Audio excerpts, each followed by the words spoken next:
নমস্কার সবাইকে। আজকে আমি করেছিলাম একটু অন্যরকমভাবে রুই মাছ। তো এই রেসিপিটা করার জন্য আমি প্রথমে মশলা করে নিয়েছিলাম। মশলার জন্য নিয়ে নিয়েছিলাম একটু চিনেবাদাম, কাঁচা লঙ্কা, টমেটো আর একটু পেঁয়াজ। গুলোকে একসঙ্গে পেস্ট করে নিয়েছিলাম।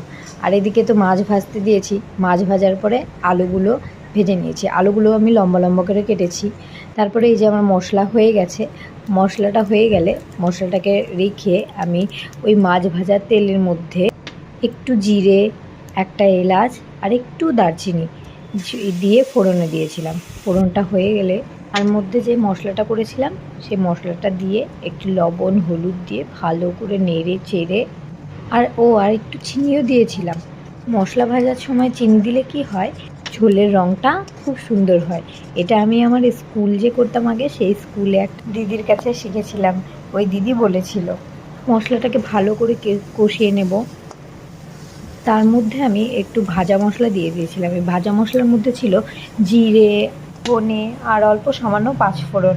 এগুলোকে আমি এর আগেই একটু গরম করে নিয়ে সেগুলোকে আমি পেস্ট করে নিয়েছিলাম। একটু একটু করে জল দিয়ে দিয়ে মশলাটাকে ভালো করে কষিয়ে নিয়েছি। তার মধ্যে আমি আলুগুলোকে ভাজা যে আলুগুলো ছিল আলুগুলোকে ছেড়ে আলুর সঙ্গে মশলাটাকে ভালো করে আরেকটু কষিয়ে নেব। কষানো হয়ে গেলে তার মধ্যে আমি জল দিয়ে দেবো। জলটা খুব বেশি দেবো না, অল্প যেটুকু ঝোল আমার সেই পরিমাণ মতো জল দেবো। এই ঝোলটা একদম পাতলা হলে ভালো লাগবে না। তো ঝোলটা দিয়ে ভালো করে ফুটিয়ে তার মধ্যে আমি এক এক করে মাছ ছেড়ে দিয়েছিলাম। একটু ফুটানোর পরেই মাছটা ছেড়ে দিতে হবে। মাছটাও তো একটু সিদ্ধ হবে আর মাছের যে গন্ধটা সেটা ঝোলের সঙ্গে মিশে যাবে।